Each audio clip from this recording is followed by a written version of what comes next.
Assalamualaikum warahmatullahi wabarakatuh.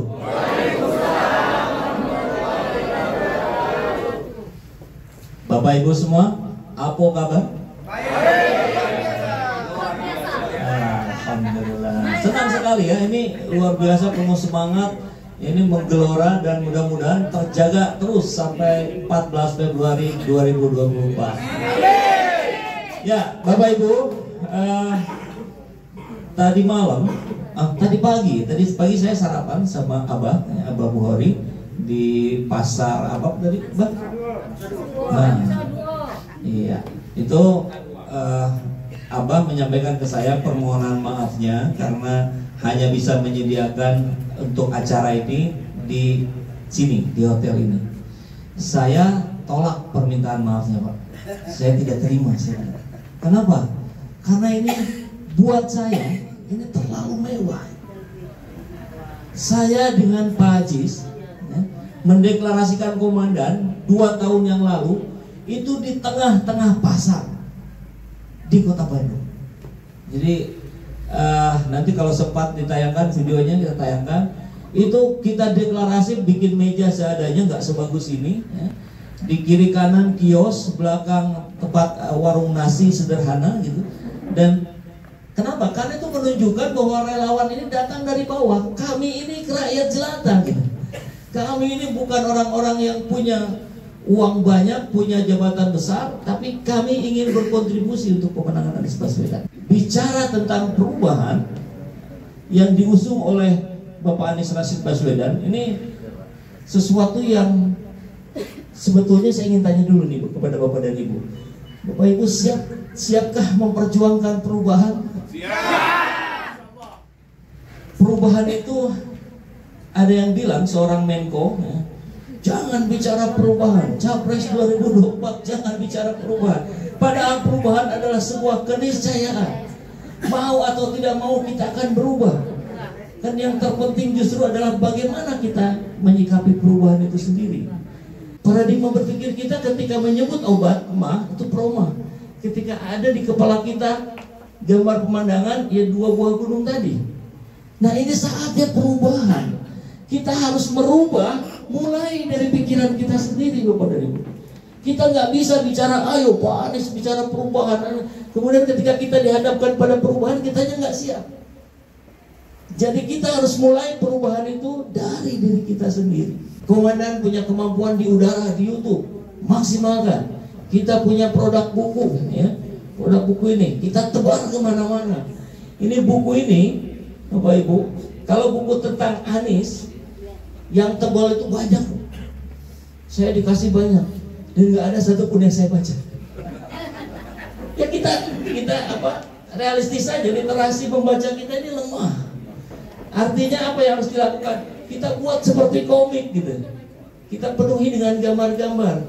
Tulisannya sedikit, mudah dimengerti. Tapi kemudian ini bisa mengajak menjadi amunisi. Bukan hanya buat kita, tapi juga buat partai politik. Sudah saatnya partai politik hari ini lebih memandang relawan sebagai partner mitra strategis. Setuju Bapak Ibu? Nah, jadi saya kira buat PKS yang sudah hadir, terima kasih banyak. Dengan partai yang lain saya kira mudah-mudahan bisa juga segera ada dilakukan komunikasi. Karena ya tanpa partai politik Pak Anies nggak bisa jadi capres. Tapi tanpa relawan, capres tidak akan tertarik memilih Anies sebagai presiden. Betul? Ya. Kami berjuang sejak 2 tahun yang lalu. Ya. Buat kami ini adalah jihad konstitusi. Ya. Karena buat kami, buat kita, ya terserah ya buat pendukung Ganjar Prabowo itu hak mereka. Tapi buat kami hanya inilah satu-satunya capres yang punya paket lengkap. Ya.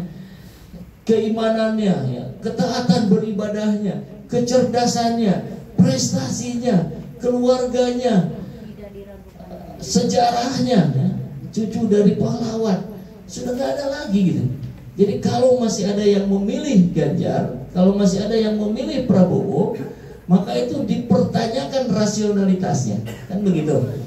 Tapi masalahnya, ini mau saya sampaikan juga, kebetulan saya dari psikologi Bapak Ibu. Ternyata keputusan untuk memilih itu nggak pakai rasio, pakai emosi. Sehingga ya, masih banyak cerita. Ini tadi saya dapat cerita dari siapa ya tadi malam. Ini udah ketahuan gitu, rakyat nih sudah dari bapaknya cerita tadi malam. Sudah tahu nih kehidupan begini, segala mungkin repot, harga naik segala macam. Pas ditanya, ya inilah resiko dari Bapak Ibu pilih yang kemarin. Oh nggak ada hubungannya. Jadi belum bisa menggunakan rasio tuh mayoritas ya, mayoritas. Kalau yang ada di sini semuanya menggunakan rasio, saya yakin itu gitu. Kemudian setelah rasionya muncul, tumbuhlah emosi, tumbuh kecintaan kepada Anies. Nah, ada yang nggak pakai rasio, langsung emosi. Karena saya dikasih BLT, karena saya dikasih segala macam sembako dan segala macam, kemudian saya cinta Pak G, Pak P gitu dan seterusnya. Nah, ini tantangan kita, Bapak Ibu. Bagaimana menggeser emosi mereka ya, pada landasan rasionalitas. Bukan mereka mengedepankan emosi atas landasan sembako dan money politik. Mau dibawa kemana negeri ini? Kalau terus-menerus situasinya begini, rakyat dibuat miskin terus gitu, agar mudah diberikan money politik. Nah ini nggak bisa lagi ya. Mudah-mudahan dalam sejarah kita setiap 2 periode penguasa, rakyat menginginkan antitesis. Dan antitesis Jokowi ada pada Anies Rashid Baswedan. Begitu ya. Alhamdulillah. Sekian. Mohon maaf jika ada salah-salah kata. Assalamualaikum warahmatullahi wabarakatuh.